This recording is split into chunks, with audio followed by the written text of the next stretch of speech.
you. And with your spirit. A reading from the Holy Gospel according to Luke. Glory to you, O Lord. At that time, Herod the Tetrarch heard about all that was happening, and he was perplexed, because it was said by some that John had been raised from the dead, by some that Elijah had appeared, and by others that one of the prophets of old had risen. Herod said, John I beheaded, but who is this about whom I hear such things? And he sought to see him. The Gospel of the Lord. Praise to you, Lord Jesus Christ.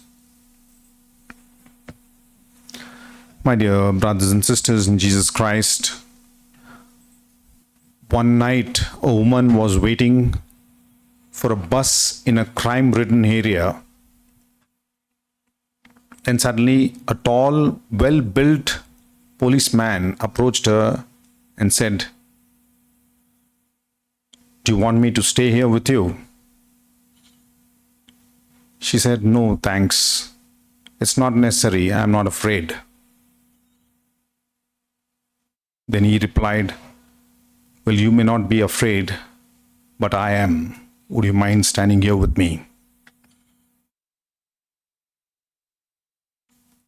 Outwardly, perhaps this person, a tall, well-built, strong policeman, apparently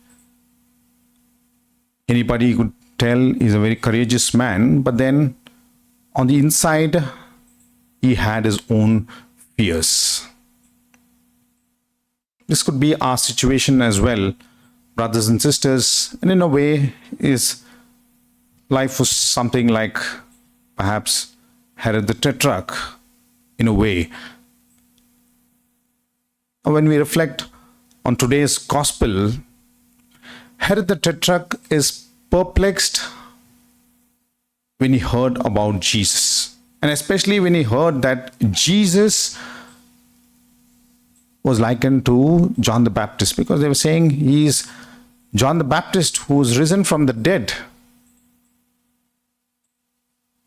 When he heard about Jesus being called as Elijah, one of the prophets, he was not very disturbed. But then when he heard that he was John the Baptist, he was very much disturbed.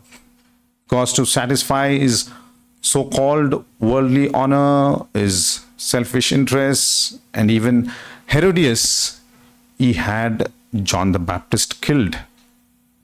But then now they are again talking about John the Baptist, that he is risen from the dead.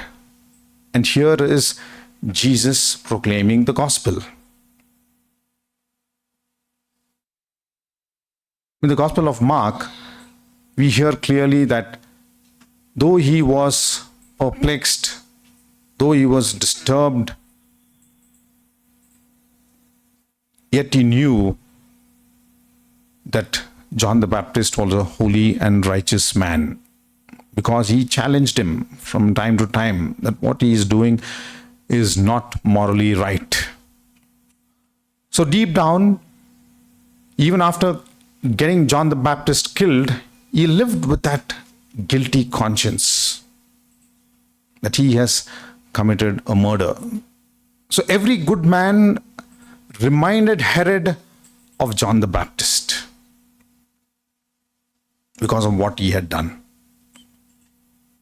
It is said, brothers and sisters, that the blood of the innocent cries not only from the heavens, but also from the heart of the man who murders him. So also was the case of Herod the Tetrarch. The fear and the anxiety manifested itself in the form of perplexity, in puzzles and anxiety, and the gospel is very clear about it. Now in our lives as well, we could have many fears. Some unhealthy fears, some healthy fears, because of our past, our baggages that we carry, our own sinfulness. But in all this, we are called to remind ourselves that our God is loving, He is merciful, He is compassionate to the sinners.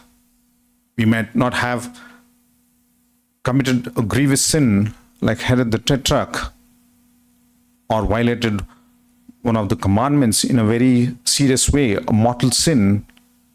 But then we commit any sin for that matter from time to time. We go through that fear. And one unhealthy fear could be, Lord, will you punish me for my sin? Lord, will you not be merciful to me and give me the graces necessary? It could happen to any of us. But at the same time, the Psalms teaches us that the fear of the Lord is the beginning of wisdom. The Lord instructs those who fear Him.